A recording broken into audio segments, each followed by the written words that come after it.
उत्तराखंड की पवित्र आदि कैलाश और ओम पर्वत यात्रा कल यानी 14 मई से शुरू हो रही है। काठगोदाम से पहले जत्था रवाना होगा, जिसमें अब तक 102 श्रद्धालु रजिस्ट्रेशन करवा चुके हैं। कुमाऊं मंडल विकास निगम ने यात्रा मार्ग, ठहराव और साथ ही सुरक्षा और आवागमन की सभी तैयारियां पूरी कर दी हैं। यात्रा के दौरान नैनीताल, अल्मोड़ा जैसे आध्यात्मिक स्थानों से होते हुए ये यात्रा गुजरेगी, जहां से आदि कैलाश और ओम पर्वत के दिव्य दर्शन किए जाएंगे। यात्रा को लेकर कुमाऊं मंडल विकास निगम ने अपनी तैयारियां पूरी कर ली है और अभी तक 102 श्रद्धालुओं ने यात्रा के लिए रजिस्ट्रेशन किया है और यात्रा के दौरान भी बुकिंग जारी रहेगी। यात्रा दिल्ली और धारचूला से शुरू होगी।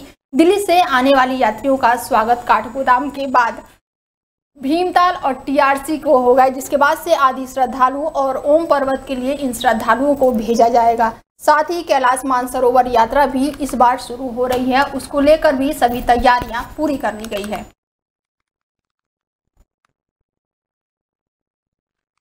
बीते दिनों गंगोत्री और यमुनोत्री धाम में बारिश के बावजूद भी श्रद्धालुओं में गंगा और यमुना के दर्शन को लेकर उत्साह देखने को मिला। यात्री बारिश के बावजूद भी लाइन में खड़े होकर अपनी बारी का इंतजार करते रहे और वहीं 11 मई तक प्रशासन के आंकड़ों के अनुसार 2 लाख से अधिक श्रद्धालु गंगोत्री और यमुनोत्री धाम का दर्शन कर चुके हैं। रविवार को जनपद मुख्यालय और निचले इलाकों में दोपहर के बाद से बारिश हुई, लेकिन गंगोत्री और यमुनोत्री धाम में सुबह से ही बारिश लगातार जारी रही। इसके साथ ही गंगा पुरोहित सभा के सचिव माधव ने बारिश को लेकर अपनी जानकारी दी। इसके साथ ही बता दें कि बारिश के कारण गंगोत्री धाम में तापमान में भारी गिरावट दर्ज की गई है, जिसकी वजह से ठंड और बढ़ गई है। लेकिन उसके बाद भी श्रद्धालुओं के उत्साह में कोई भी कमी नजर नहीं आ रही है। गंगा स्नान के बाद भी गंगा जी की दर्शन के लिए बारिश के बीच अपनी बारी का श्रद्धालु लगातार इंतजार कर रहे हैं। के बीच में यात्रा पर थोड़ा बहुत रोक लगी थी, अब धीरे धीरे जो संख्या है बढ़ती जा रही है और बारिश का भी मौसम है और यात्री अच्छी चल रही, क्या कहेंगे इस पर? निश्चित तौर पर माँ भगवती गंगा की कृपा से बीच में जो व्यवस्था भंग हो गई थी, थोड़ा सा हल्का सा लगा था जब युद्ध की संभावना बन गई थी, लेकिन उससे बहुत ज्यादा फर्क नहीं पड़ा। जो यात्री चल चुका था वो आ रहा है और अब सब सामान्य स्थिति हो गई है। और धन्यवाद करना चाहूँगा देश के मोदी जी का और गृह मंत्री जी का। सभी लोग इस बारे में सोच रहे हैं और यात्रा बढ़िया चल रही है। वैसे भी गृह मंत्री जी ने कह दिया था धामी जी को कि आप लोग यात्रा बढ़िया चलाइए, आपको कोई दिक्कत नहीं और यात्रा बढ़िया चल रही है। हम सभी लोग व्यवस्था कर रहे हैं, प्रशासन के साथ मिलकर मंदिर समिति पूरी व्यवस्था कर रही है और सभी यात्रियों का ध्यान दिया जा रहा है। सब लोग पधारें। जय गंगा मैया की। धन्यवाद। उत्तराखंड में रामनगर स्थित कांग्रेस कार्यालय में कब्जे को लेकर कार्यालय स्वामी और कांग्रेस के पूर्व विधायक रणजीत सिंह रावत के बीच विवाद ने एक बार फिर से बड़ा रूप ले लिया है।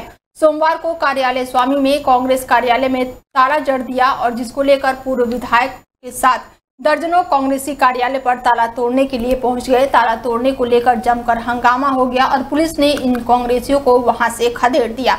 रामनगर में रानीखेत रोड पर स्थित कांग्रेस कार्यालय के कब्जे को लेकर कांग्रेसियों का पहले से ही विवाद चल रहा है और इसी विवाद के चलते सोमवार सुबह के समय कार्यालय स्वामी नीरज अग्रवाल ने कांग्रेस कार्यालय के मुख्य गेट पर ताला जड़ दिया था। जब इस बार कांग्रेस के पूर्व विधायक रणजीत सिंह रावत को पता चला तो उन्होंने समर्थकों के साथ मौके पर पहुंचकर विरोध दर्ज किया। उन्होंने वहां पर ताला तोड़कर पुराने ताला लगा दिया और इस बात पर दोनों पक्षों में जमकर विवाद हो गया।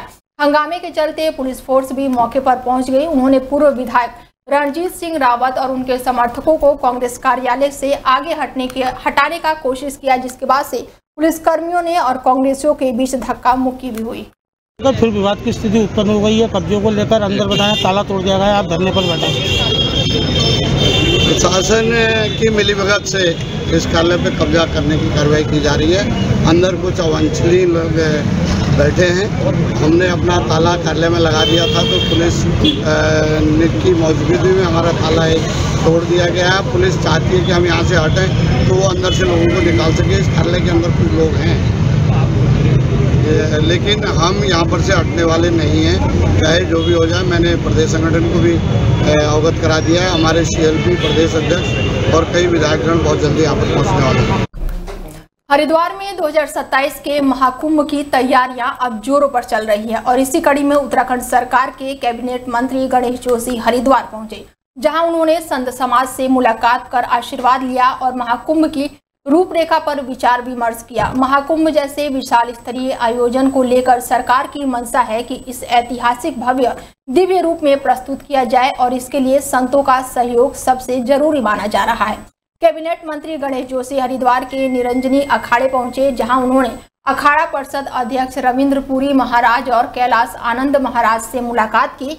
मंत्री ने संतों से 2027 महाकुंभ की तैयारियों को लेकर सुझाव मांगे और संत समाज के मार्गदर्शन को महत्वपूर्ण बताया। महाकुंभ 2027 को लेकर हमने संतों का आशीर्वाद लिया, उन्होंने यहाँ पर बयान दिया। इसके साथ ही उन्होंने कहा कि अनुभव और सुझाव के आधार पर हम महाकुंभ और व्यवस्थाओं को भव्य बनाएंगे।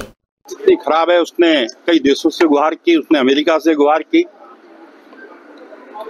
और सीज फायर हुआ, क्योंकि इस युद्ध में हमारी सेना ने जो अपनी बहादुरी दिखाई, जहां मात्र हमारे 5 जवान इसमें शहीद हुए, वहीं पाकिस्तान के 50 से अधिक जवान मारे गए, 100 से अधिक आतंकवादियों को मारने का काम हमारी सेना ने किया, उनके एयर बेसों को तहस नहस करने का काम हमारी सेना ने किया और उन्होंने जो ड्रोन अटैक हमारे ऊपर किए थे उन सबको नष्ट करने का काम हमारी सेना ने किया।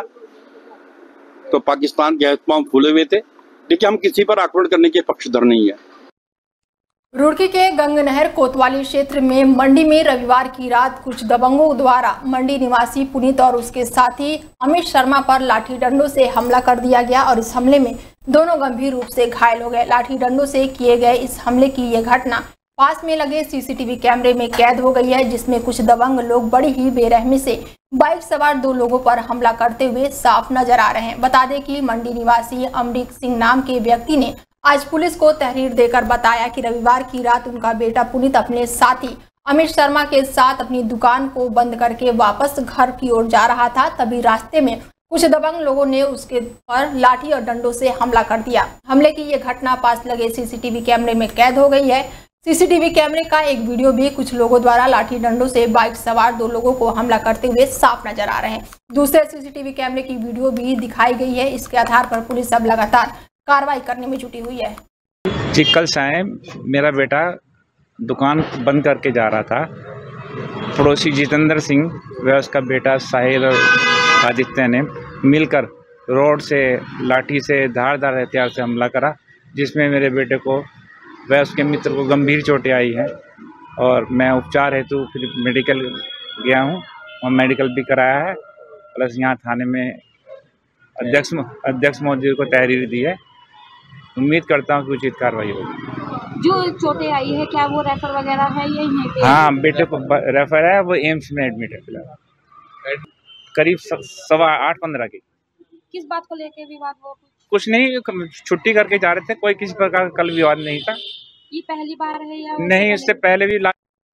खबर रुड़की से है, जहां पर पुलिस और बदमाशों के बीच सुबह मुठभेड़ हो गई और इस मुठभेड़ में एक बदमाश घायल हो गया, जिसे उपचार हेतु रुड़की अस्पताल भेजा गया। वहीं आला अधिकारी मौके पर पहुंचकर जानकारी जुटाने में लगे रहे। जानकारी के अनुसार पुलिस गौ तस्करों की सूचना पर पास में जंगल में पहुंची थी। उन्होंने बदमाशों की तलाश शुरू कर दी थी। तभी कुछ संदिग्ध दिखाई दिए और पुलिस द्वारा पूछे जाने पर बदमाशों ने पुलिस के ऊपर ही फायरिंग कर डाली।